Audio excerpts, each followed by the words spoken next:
মই আজি STCত সোমাব পাই মোৰ বহুত আনন্দিত লাগিছে আৰু যিখিনি চৰকাৰে মানে ইয়াত গ্ৰহণযোগ্য কাম কৰিছে এইখিনি তাৰ কাৰণে অশেষ ধন্যবাদ আৰু তেওঁলোকক আমি নতুন বছৰৰ কাৰণেও শুভেচ্ছা জ্ঞাপন কৰা হৈছে আৰু যথেষ্ট পাব্লিক আৰু গুৱাহাটীবাসী ৰাইজ বহুত আনন্দিত হ'ব।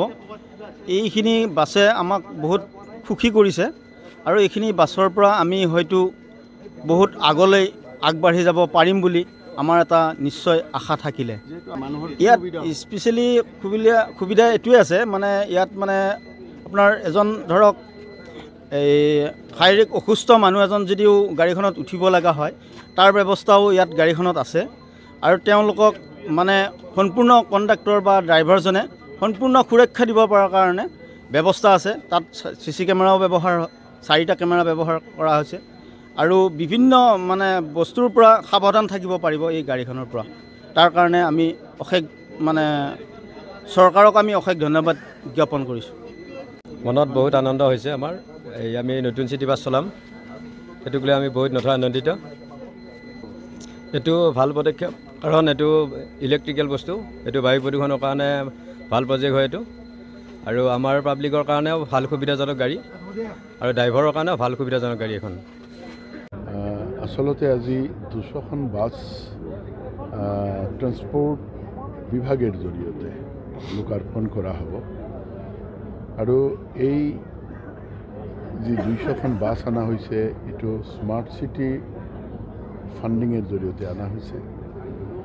মাননীয় মুখ্যমন্ত্ৰী ডাঙৰীয়া আপোনালোক সকলোৱে জানে যে ৰাইজ যাতে আমি পথ বাটত আমি ভালকৈ চলাফেৰা কৰিব পাৰোঁ, কমফৰ্টেবল এটা আমাৰ যাত্ৰা হয়, তাৰ কাৰণে ৰাস্তা পদূলিৰ প্ৰচণ্ডভাৱে কাম চলি আছে, উন্নতি হৈ আছে, এইবিলাক গোটেইখিনি ৰাইজৰ সন্মুখত আছে। তাৰ লগতে যাতে আমি নিশ্চিন্তে যাতে আমি এটা বাটত যাতে আমাৰ কোনো টেনশ্যন নাথাকে, আমি যাতে নিশ্চিন্তে আমাৰ যাত্ৰা আমি অতিক্ৰম কৰিব পাৰোঁ, তাৰ কাৰণে ৰোড সেফটিৰ কাৰণেও মাননীয় মুখ্যমন্ত্ৰীৰ অনুপ্ৰেৰণাত নিৰ্দেশত আমি সকলোৱে মিলিয়ে কাম কৰি আছোঁ। অহা কাৰ্যকালত যাতে আমি খালি বাছ নহয়, সব ধৰণৰ যান বাহন আমি যাতে গ্ৰীণ এনাৰ্জিত কনভাৰ্ট কৰিব পাৰোঁ, তাৰ কাৰণে বিভাগে মাননীয় মুখ্যমন্ত্ৰীৰ নিৰ্দেশে আমি ক্ৰেপছ পলিচি লৈছোঁ।